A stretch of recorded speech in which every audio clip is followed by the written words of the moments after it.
Welcome back to Let's Talk Cricket. This episode is a follow-up to the previous episode that we aired on Sandpaper Gate. In a bizarre turn of events, Cricket Australia has decided to shoot down both Steve Smith and David Warner, the captain and vice captain of the Test cricket team, in response to the allegations and the admission that Steve Smith and Cameron Bancroft made in the yesterday's press conference. We will give a small recap of what happened yesterday.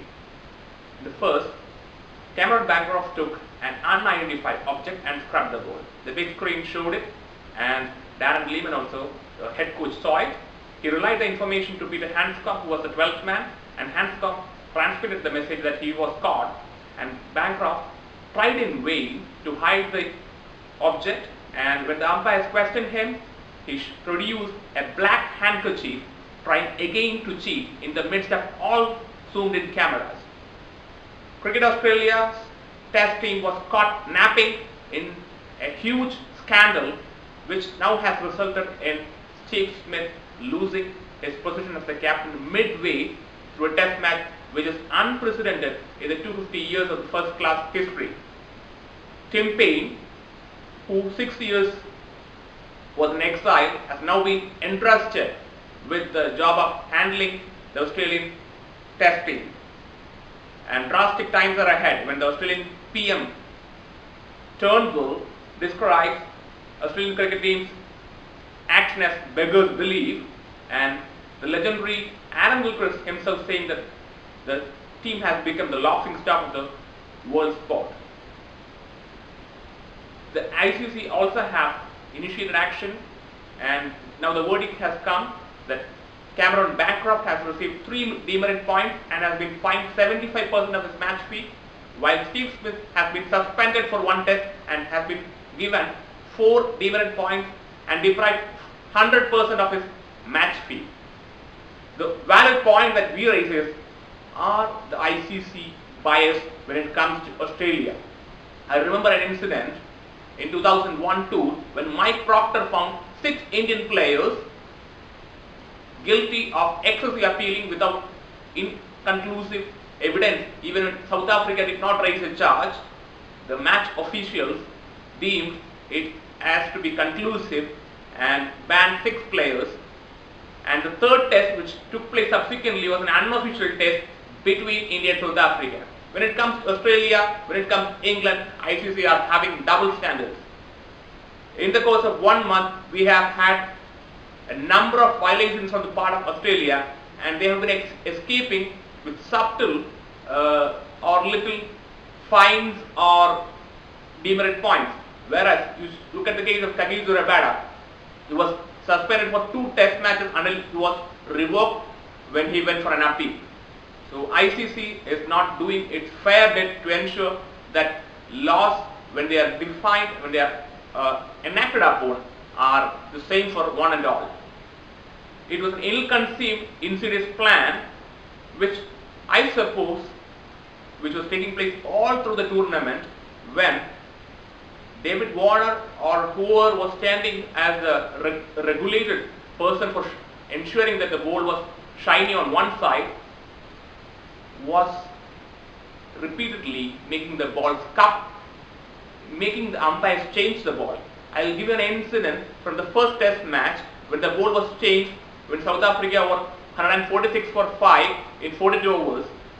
The replacement ball swing late, and Mitchell Starc used all his prowess to extract reverse swing, which resulted in South Africa getting all out for 162 in 51.4 overs.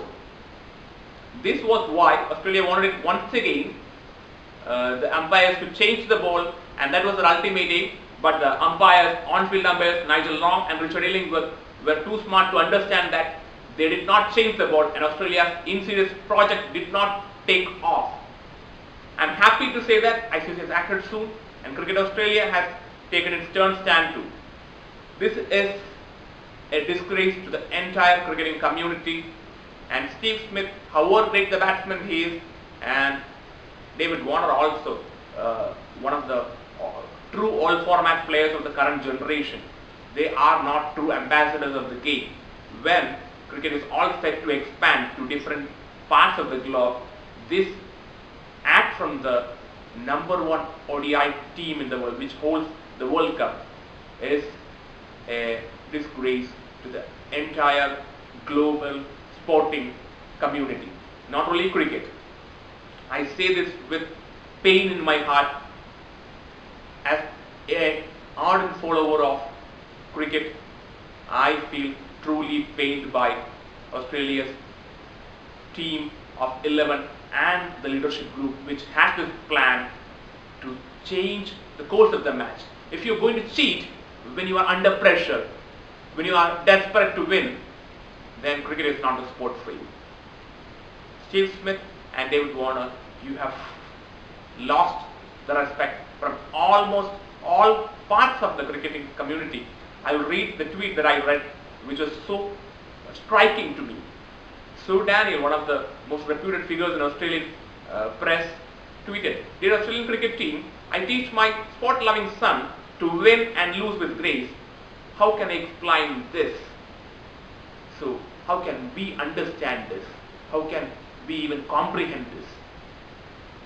This is a fall of the mighty Australia, which always has been the case in the recent years, even with the brain fade, even with the accusations that they have been making of the opposition crowd. Darren Lehman and David Saker are primarily responsible for this, because as the head coach and the bowling coach, they would have been the architects of this plan, and I believe Wolf has no further role in the Australian setup. He has to go along with Smith and Warner, who will be stripped down of their responsibility. Australia will need a new captain, but that will be the best that they can do to at least reincarnate whatever they have lost in the small period of 2 days.